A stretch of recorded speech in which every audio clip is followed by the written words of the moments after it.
My name is Louis Cruz. I'm getting my master's in finance and I'm on track.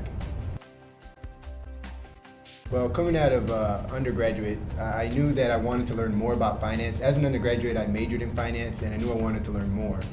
So I started looking at programs, and in my research and comparing an MBA program and a master's in finance program, I realized that given my background with relatively little work experience, but good academic record, the master's in finance would give me more.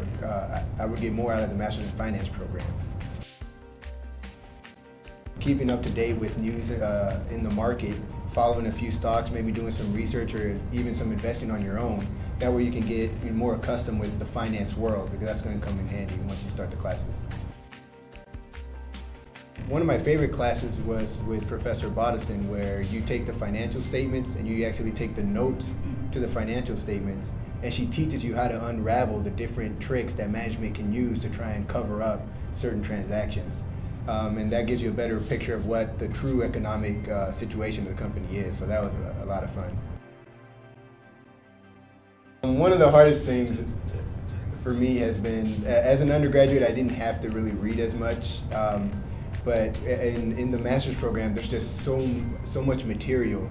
You can't wait till the last day and cram it, because it's too much information. So you actually have to plan ahead, at least start a week out before the exam and start studying, because it's not so much that you can't comprehend the material, it's just so much material, you can't get it all in one day.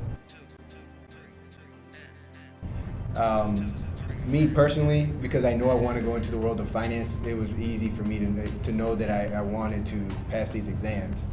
And definitely picking the right classes is important in terms of the order you want to take them in. When I looked at the CFA, at the curriculum here at the U, I looked at the classes and I also looked at what was going to be tested on each exam, and I tried to choose the classes that would help incorporate the major parts of each exam.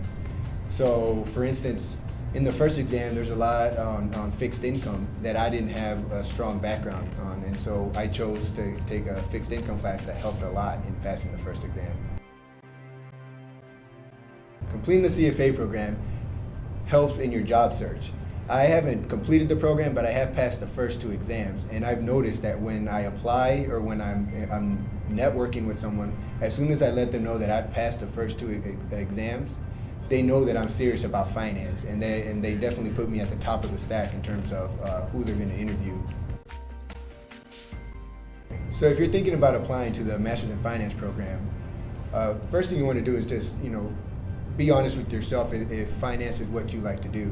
Personally, for me, my interest in finance really took hold when I learned about Warren Buffett and Benjamin Graham. As soon as I read about their investment philosophy, it just clicked, and I knew not only that I wanted to go into finance, but that I wanted to invest the way that they invest, and that eventually I want to be able to manage money like he does. And look at the deadlines, look at the prompts for the different essays, and as soon as you can, start to write your responses to those essays. Usually the MBA students have work experience, post-bac work experience, which I didn't have. So right off the bat, I was kind of hesitant, and I realized that I might not fit the mold of an MBA student. On top of that, I knew students that were older than me that had gone straight from undergraduate to an MBA program, and it was very hard for them to be able to secure an internship between their first and second year. And I didn't want any part of that experience. So knowing that, I looked at the profile of the students in the Master's in Finance program, and I realized that more of them didn't have the post-bac work experience, same situation as me.